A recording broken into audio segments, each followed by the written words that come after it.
Welcome back. We're talking about the cost of college and how it's possible to pay drastically less when you understand the business of higher education and how colleges and universities use financial aid to recruit students. Now, earlier I told you how I spent hours upon hours researching strategies that can make college more affordable for myself and my 6 children and stepchildren.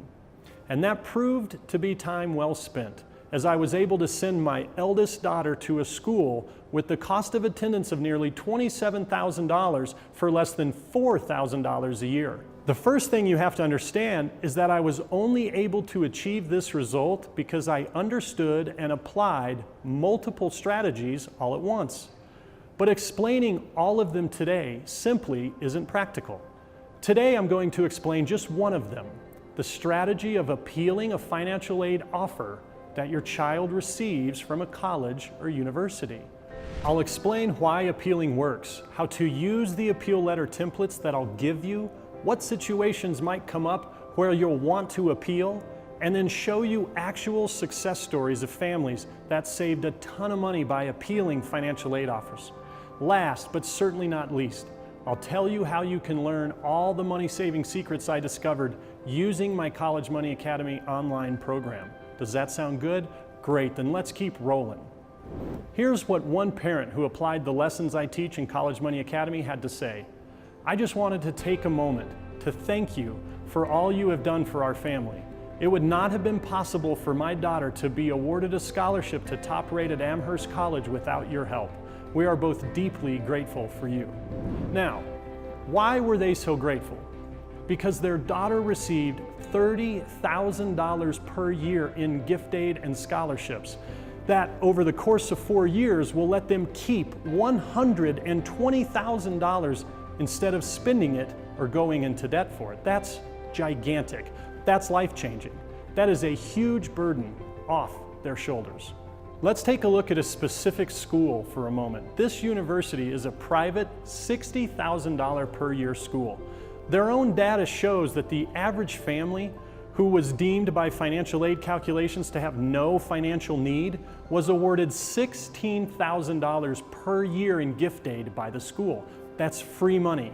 That's $64,000 over 4 years. It's basically a free year. How did they get it? How do you tap into that? Do you know how? The sad reality is that many of you, I'm sure, have been told that you shouldn't even bother going through the financial aid process because you either make too much money or you have too many assets and won't qualify for anything anyway. That is such a huge mistake. For this one school, on average, that's a $16,000 per year mistake.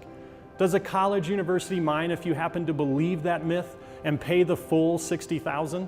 Of course not. They'd be happy to collect it from you.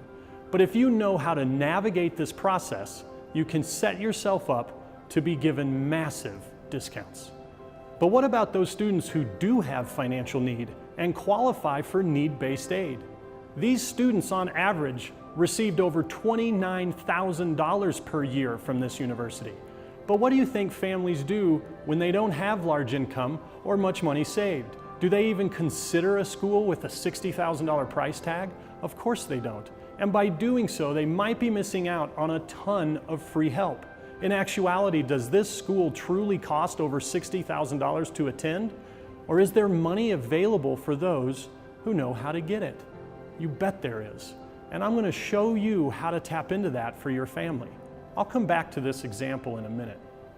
There was an article I read from January of 2016 by NerdWallet. This article showed that high school graduates missed out on as much as $2.7 billion in free federal grant money. That is a huge sum of money. And if you know how to get your hands on it, you won't have to pay the full price for college. And that's exactly why we work with parents and why you're here. Every single one of us at some point believes something that simply isn't true. And that belief causes us to take a specific action. What I need every one of you to do is have an open mind going into this and understand that your belief very well may change. And that you'll now believe that you can do this, that you can reduce the cost of college. And then because of this new belief, I'm going to ask you to take action. so that results follow. Fair enough? This belief change and the action that follows will produce results for you. Stay with me, there's more to come.